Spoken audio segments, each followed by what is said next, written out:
Oh, hi. I'm a smart investor. I dare say that because I understand the cryptocurrency markets and I am up to date on every new development, fintech, and blockchain ecosystem. All because I watch the Inside Blockchain show on Crypto TV Plus. Every Monday morning, Crypto TV Plus brings you news headlines of top stories, interview with an expert, and give you detailed market analysis to enable you make the right business moves. Now you too can become a smart investor if you don't miss it. The Inside Blockchain Show, only on Crypto TV Plus.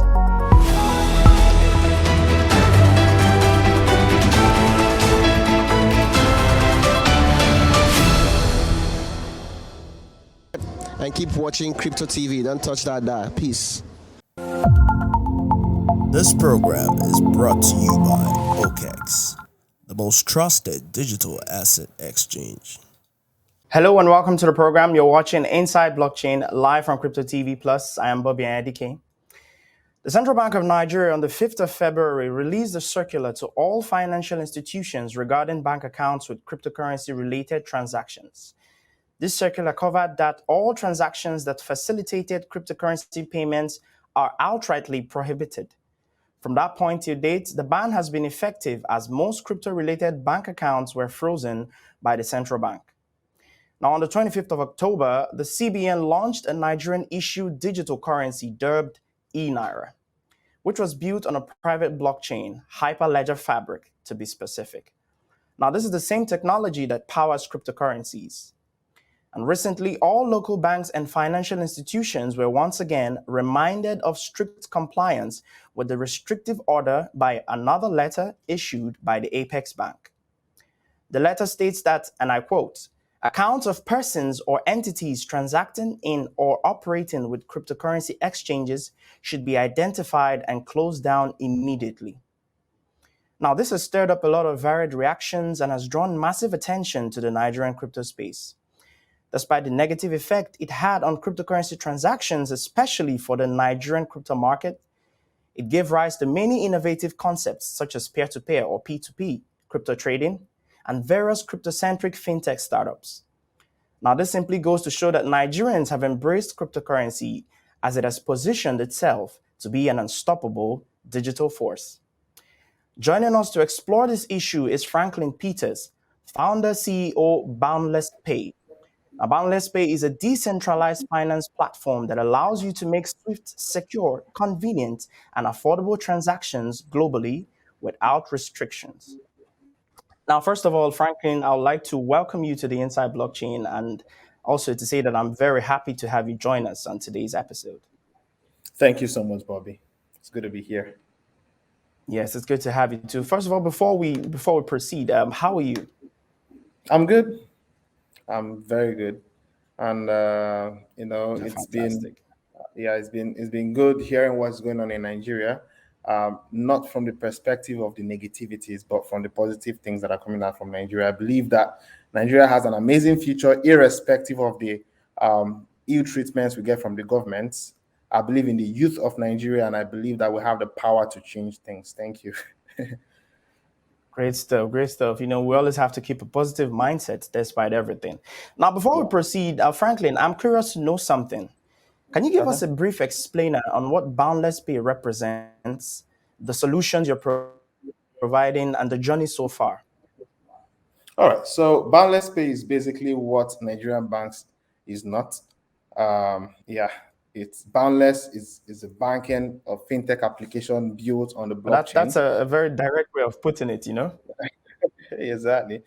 Our goal is to provide a borderless banking infrastructure powered by the blockchain. We built BoundlessPay last year. We were supposed to launch in February this year. I came to Dubai for a meeting, and right here in Dubai, I got the news about the restrictions of cryptocurrencies in Nigeria. And prior to that, we had a connectivity to an API of an Apex bank in Nigeria, which allowed us issue an ATM card. And we actually got this connectivity or connection through a legitimate discussion. We had series of meetings with the executives of this bank. And right before the launch of the initial BoundlessPay app, this restriction was announced, which kind of made our USP valueless, right? So all the APIs that we had from those banks were all disconnected. So it killed the app, dead on arrival. And I decided to stay back here and build afresh. Yeah, it was a very sad one. I spent so much money, all to a waste. And so Boundless Pay right now is also still a fintech application built on the blockchain. We are not dependent on any bank anywhere around the world, but people will be able to carry out financial transactions thanks to the blockchain. That is what Boundless Pay is. So in Boundless Pay, you can actually recharge your phone, pay utility bills. We know how we get those things done on a third layer application. And we also, allow people to move money globally from Nigeria to other parts of the world, leveraging on cryptocurrencies and the blockchain, and in partnership with liquidity providers in other parts of the world. So basically, that's who we are. Oh, that's fantastic. First of all, I'd like to extend my condolences in, if I can put it that way, because, what I understand what you must have gone through, starting up a project and all of a sudden something comes up and it seems like it's dead on arrival. So sorry about that. Now let's just proceed. Now, according to the central bank compliance reminder to banks on cryptocurrency transactions, there are over 17 red flags for identifying an account with transactions related to cryptocurrency. Now, the banks are expected to further engage the customer, then report to the compliance team, or escalate immediately.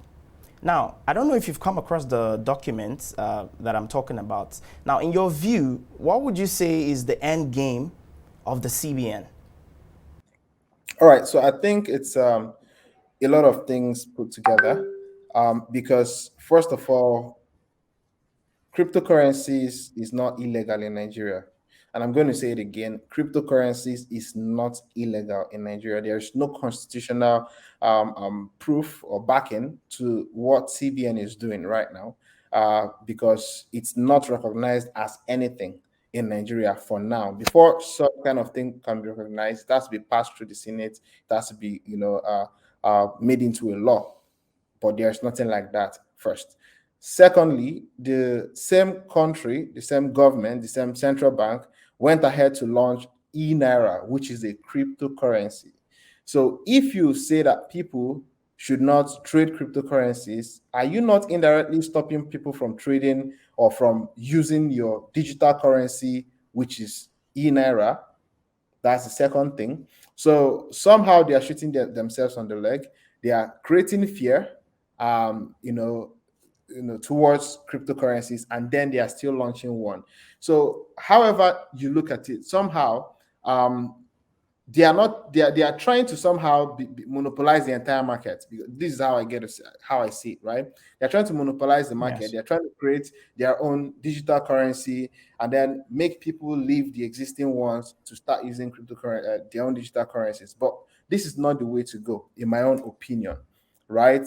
In my opinion, yes, what they should spend their time doing is, first of all, push for education, get people to understand what cryptocurrency is. Because based on the article, one of the articles I read recently, right, the CBN was saying that the reason they blacklisting or restricting people from trading Naira is because they want to protect the citizenry from losing money due to the heavy fluctuations in cryptocurrencies. And I said it before in one of the interviews I had in one of the televisions earlier this year, and I'm saying it again. Why would you determine what people would do with their money? If cryptocurrency is not currency recognized in Nigeria, if it's a digital asset on the internet, why don't you allow people to do what they want to do with their money? You didn't help them to make the money, as far as I know. Why are you stopping them, or why are you determining what they spend the money on? If they lose the money, it's their money they lost. They won't come to you crying, right? So this is the question I've been asking. What do they really want to achieve in this? If I can just come in there, Franklin, the CBN actually highlighted a couple of factors responsible for their secular or ban on cryptocurrency transactions. Factors such as fraud, online scams and all that. So they believe, or they've, according to the circular, they've done some research and they've come to the conclusion that some bad players actually utilize cryptocurrency as a means to launder money, and do all sorts of negative things. So I don't know if you can comment on that, because I believe that is the idea behind the ban. So what do you think? In my opinion, it's easier to launder money with physical cash like fiat because there's no trail. I could literally carry like 10 million naira in your Ghana must go, and I'll move it to maybe a terrorist or anybody, and it cannot be traced. But cryptocurrency transactions can be traced. Even if the transaction was carried out like 5 years ago, we can have a trail. We can go back to see the origination of that transaction, where it ended up at, and all that. So if they actually did the assignment, I don't think this is a valid reason for them to be saying that. I've actually seen scenarios where people probably use cryptocurrency to finance one or two bad things, and they were all caught, and the money somehow was reversed. Maybe once the cryptocurrency finds its way into a centralized exchange, it can be blocked. So it's easy to trace it, but it's not easy to trace fiat currency. So somehow I feel they didn't do the assignment properly. I think it's a sentimental war they are going into against the youths. And permit me to say this, it's sad because most youth in Nigeria are smart, they are lucrative, they are the biggest assets we have in the country, irrespective of the fact that there is no job or adequate job. Even our universities are not properly equipped to even teach people properly. People have found their way around this technology. They are leading the market.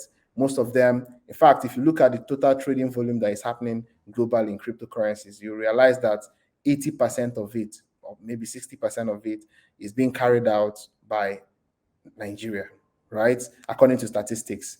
And that tells you that we are part of the global trend, even without the help of the government. Now, what stops the government from leveraging on this thing, which they did not start? What stops them from leveraging on it to have a voice globally, right? If the government finds a way to support this movement and probably weed out every negative aspect of it, it's like a big whiteboard, and there's maybe one dot, one black spot, and the government is capitalizing on that black spot. Why don't you look at the other good things around this technology and around the movement that the youth are making, right? And Yeah, maybe exactly, Franklin. Yeah, if I can just cut in, there, Franklin. If I can just cut in right there. So we'll pick it up right after this commercial. Stay with us. This is the face I make when I buy a shit coin. Hold on. Hi! In the crypto world, there are a lot of slangs used by crypto experts, and one of them is shitcoin. So what is shitcoin? A shitcoin is a slang for a coin that has no value, and it's basically worthless.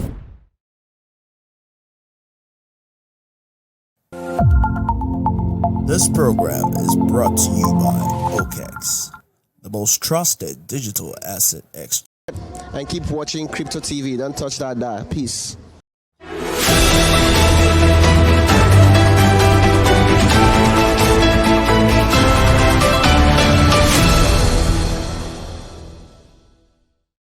Welcome back. If you're just joining us, this is Inside Blockchain, live from Crypto TV Plus. Today's edition of the Inside Blockchain Show is brought to you by OKX, the leading innovative cryptocurrency exchange that offers advanced financial services. Now, I'm still here with Franklin Peters, founder, CEO, BoundlessPay. BoundlessPay is a decentralized finance platform that allows you to make swift, secure, convenient, and affordable transactions globally without limitations. Now, Franklin, like we were, discussing before the commercial, our core focus was on the restrictions on cryptocurrency transactions with a specific focus on Nigeria. So, just like we were saying now, if you can just help me answer this, why would a government be interested in developing a digital currency and then go ahead to outrightly ban cryptocurrency? like I said, I hinted it before. For some reason, I think they are shooting themselves in the leg, right? If you are going to launch something that already has, a positioning within your space, it's only logical and wise for you to capitalize on the already existing positivity of that stuff and sell what you have. When you fight that already existing one, you are indirectly fighting the one you are building. You understand? Whether it's Yes. monopoly or any other thing, I think they are shooting themselves in the leg and is a wrong approach. And the more they do it, to be honest with you, the more they do it, the more they drive the youth into this technology, because somehow they have proven to us that they never meant well for us. And I'm sorry to say this. They have proven to us this is over how many years? 16 years of leadership, from one bad leadership to the next leadership, and there's no form of improvement. And then the youths have found a way to make money for themselves without, going into crimes and doing some other bad things, right? And then you want to take that opportunity away from them. So the more you fight it, the more they drive. And there's something that happened around February this year when they announced the initial restriction. Within 48 hours, Nigeria did Yes. billions of dollars. 48 hours, right? So, and right now, cryptocurrencies is even much more popular than it used to be earlier this year. So let them keep doing what they are doing. It doesn't matter. The only thing I can assure them is that it's the battle they've already lost. Franklin, another thing that we need to actually point out is it doesn't still change the fact that there are some bad players in the cryptocurrency, in the Nigerian cryptocurrency space. So, what do you think? Because now it seems as if your focus of is primarily on the Nigerian government and the CBN. So, what about the bad players in the cryptocurrency space? What do you have to say about them? Because now it seems as if some of their misdoings actually give rise to this particular ban on cryptocurrency. So, can you comment on that? Yeah, there are bad players in the crypto space. That is the truth. And just to also be very explicit on that, there are bad players in every sector, right? The same way, as far as there is money to be made, you will obviously see bad players. But like I said before, it's just a dot in the whole big opportunity, the whole big positivity that is happening.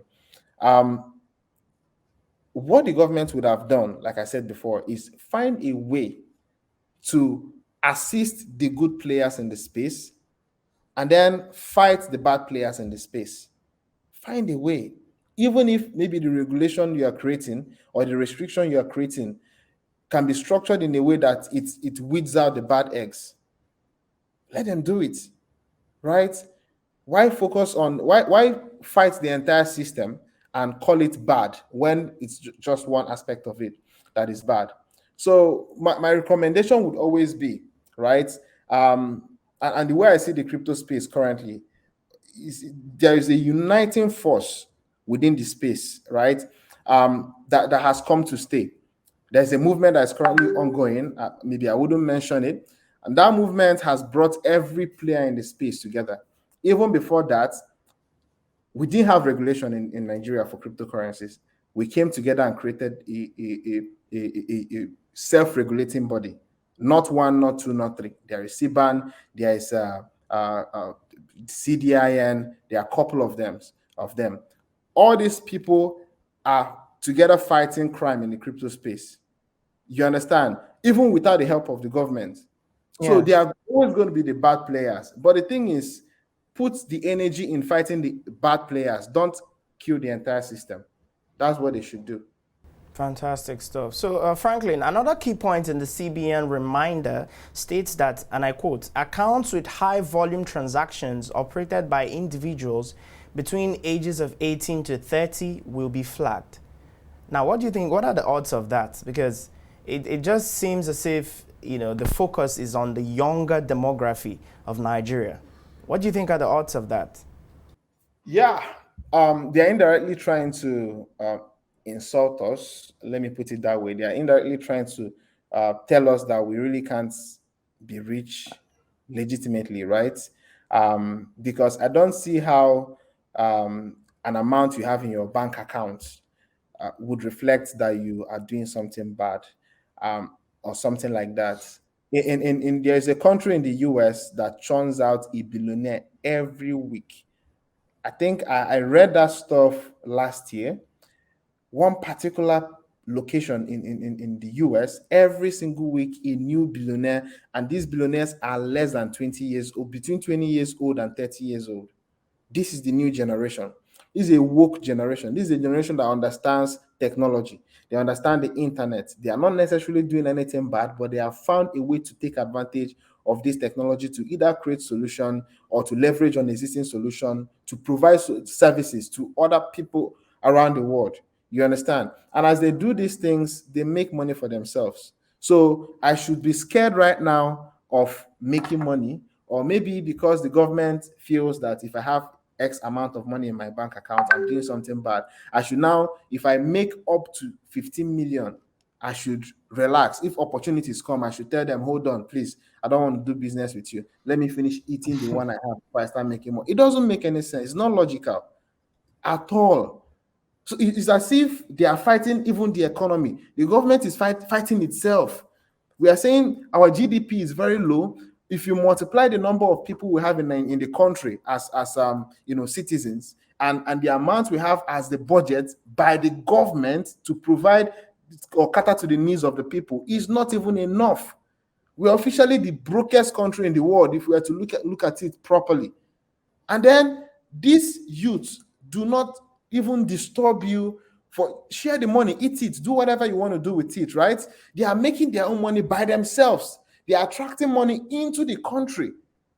And then you are fighting them. It just doesn't make any sense to me, right? So it's okay. I'm going to use a country as an instance, a country I know so well. Everybody knows this country, but I won't mention the name of the country. They really don't care how you made your money. This may sound funny. What they care is that it is your money, it's in your account, right? If you want to pay for property, pay for it. As far as at that point, there's no law against you. Do what you want to do with the money. If in the future there is maybe a law against you and it's proven beyond reasonable doubt that you did something wrong, then something you may be picked up, or you face the law. But at the point of having the money, you can have $1 trillion in your bank account. Nobody is disturbing you for it. As far as nobody have caught you, or they are not indirectly trying to promote crime. They are not even promoting crime, because this country I'm talking about, are zero. You hardly find people doing crime, because people believe so much in the government of this country, and their economy is booming. So why do you fight someone that have already, even in law, you are not a criminal until you are proven guilty? Do you understand? Yeah, exactly. Yeah, so nobody have reported anybody for doing anything. Then you go into the market. I even heard that some they have deployed some people on some P2P exchanges. So once you perform a transaction, you may be performing a transaction with some of those whistleblowers. And once the transaction is completed, your account will be frozen. Why are you witch hunting people? They have not been reported. Nothing has been done. I mean, there is crime, other forms of crime in Nigeria to focus on. There is a high level of poverty in Nigeria to focus on. Low education quality. Our roads are bad. Things are happening everywhere around. So you leave all those things and you focus on these young, innocent people that are working hard. I don't want to dwell so much on the Yes, few. I understand, Franklin. Yeah. If I can just come in there, fantastic stuff. So let's take a breather. When we return, we'll take a closer look at the impact of some of these restrictions on cryptocurrency. Stay with us. This program is brought to you by OKEX, the most trusted. And keep watching Crypto TV. Don't touch that dial. Peace.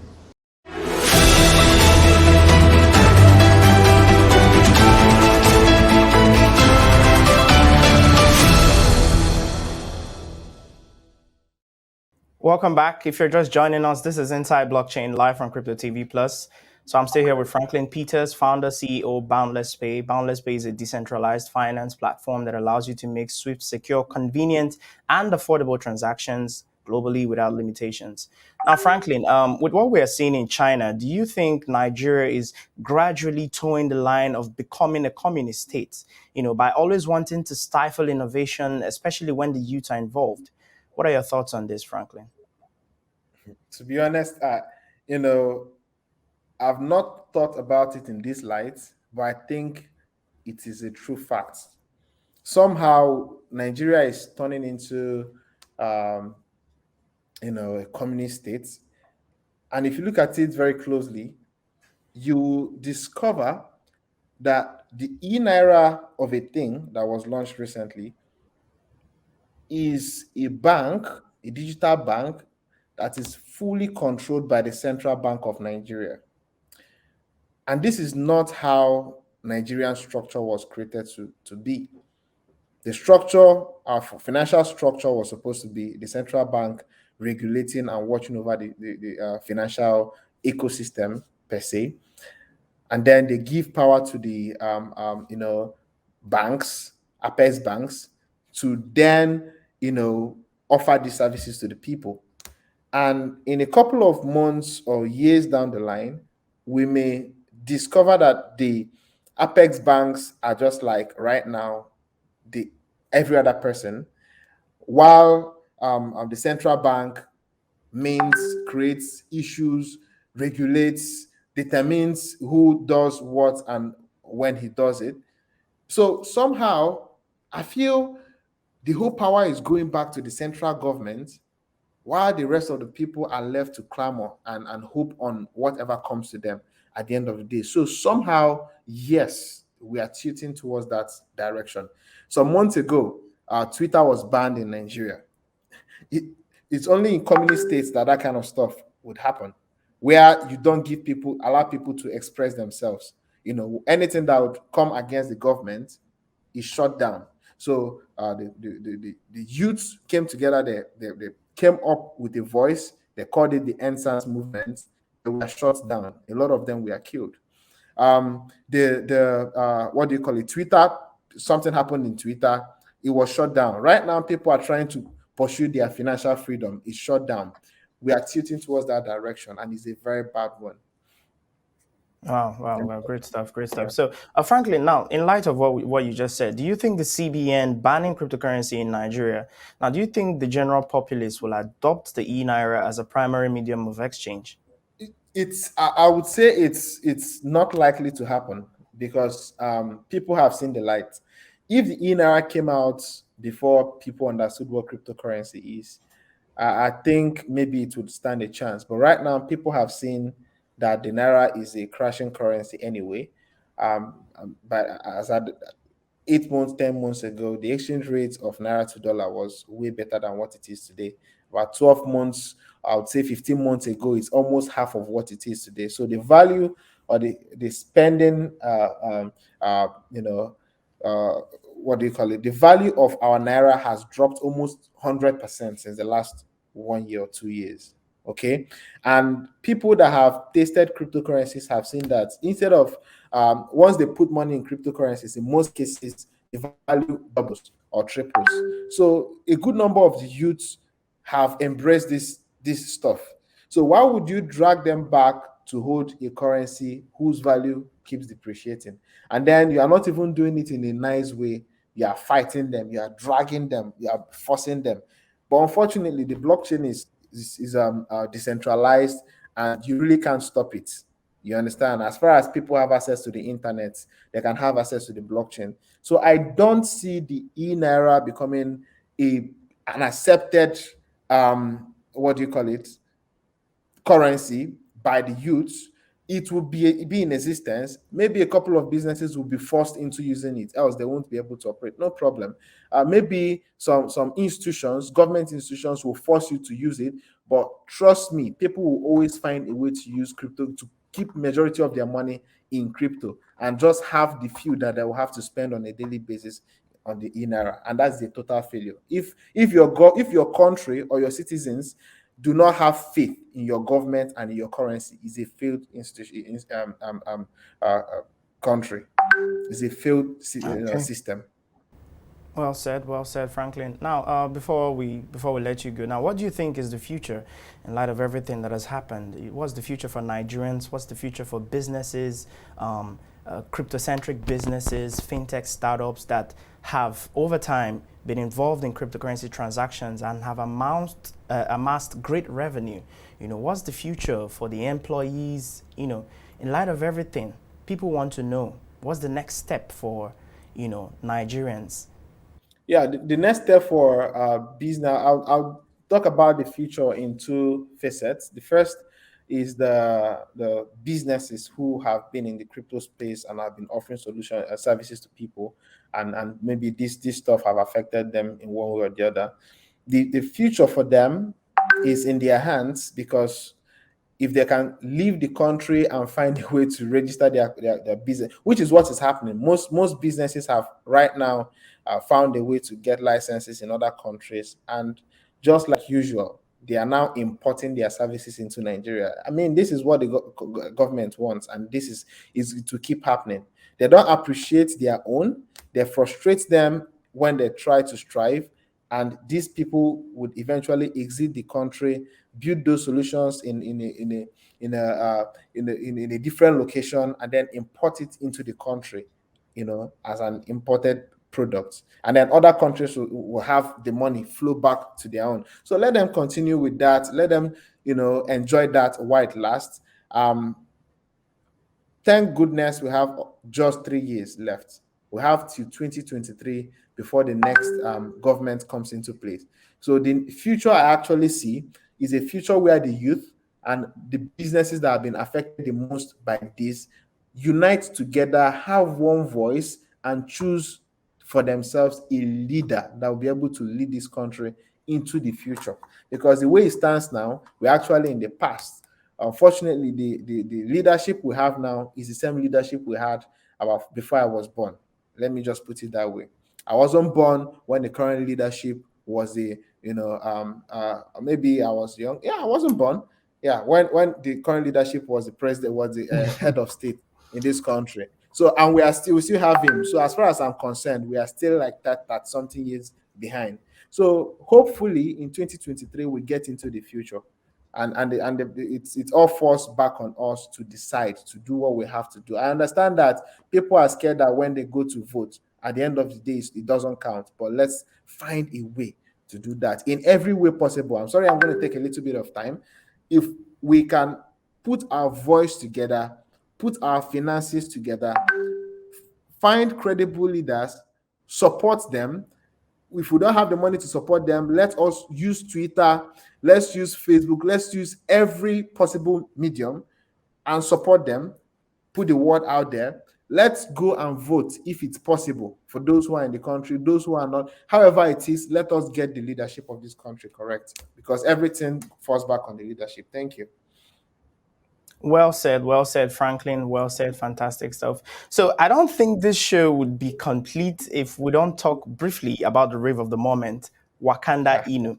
Now, recently, we learned that BoundlessPay was one of the exchange platforms that listed Wakanda Inu, for people to trade, buy, and sell. So, like, what can you tell us about Wakanda Inu? Because it's everywhere, globally. So, what can you tell us about Wakanda Inu? I'll tell you something. Wakanda Inu is not just a coin or a token or a crypto project. Wakanda Inu is a movement, is a revolutionary movement. I used to crack a joke with my friend, and I'll say it in Igbo. I call it Wakanda Inuba. You understand? People are getting in with a mentality, right? They are getting in with a mentality of let's not go and make money, but let us start a movement that is going to change things. And the change has come in three different perspectives. First, in the blockchain space or cryptocurrency space, we've been consuming foreign products, right? Different countries, the Chinese, the Asians, the Americans, they will create their solution irrespective of how whack it is. They would import it into the country, and as we have always done, we consume. Then this money goes back to them and they leave us with shit coins, right? They take our BTC, BNB, go back to their country and develop it while hold the shit coins and he dumps on us. And then right now, we have successfully, in unity as a community, created a movement that have reversed everything. So right now we are seeing different communities from outside Nigeria, and the movement is just getting started. Whatever you have seen now, 300%, 800% is actually the beginning. It's just the tipping point, right? I see personally a movement that overtakes the entire crypto space, and I'm saying it. People call me blockchain oracle, and I see cryptocurrency and blockchain from a different perspective. And the way I see this movement, I supported it with all I have, my entire community, personal funds, the listing, and we're going to make a lot of noise about it because the narrative is going to change. A lot of new projects that have tried to launch in the past that never got traction, they have an opportunity right now to leverage on this this wave, this ecosystem, The Wakanda Inu movement, you can put it that way, right? To get to where they want to be. We're going to have a lot of fund, within the African crypto space through Wakanda Inu. We're going to have a lot of solidarity. We're going to have a lot of connection. People already making money. I know someone that just bought, a couple of people in my community bought $200 worth. He has about $2,000. It's life-changing money, unexpectedly, 48 hours. There is no business in Nigeria that will give you that opportunity.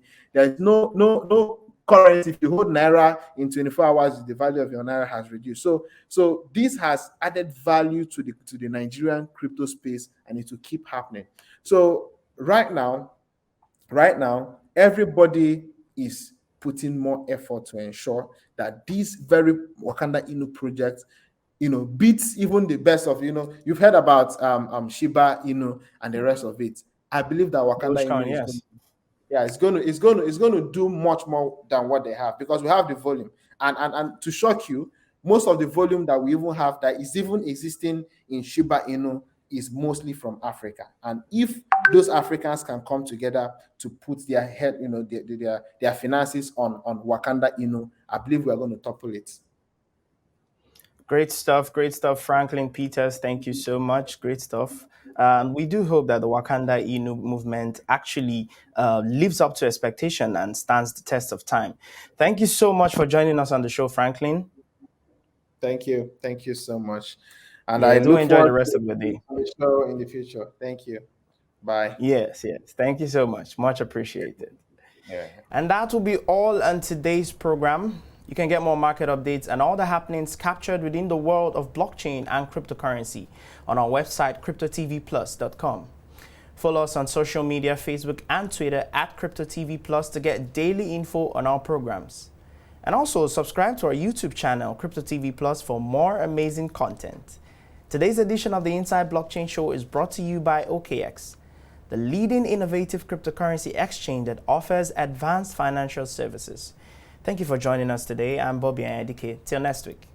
And keep watching Crypto TV. Don't touch that dial. Peace. This program is brought to you by OKX, the most trusted digital asset exchange.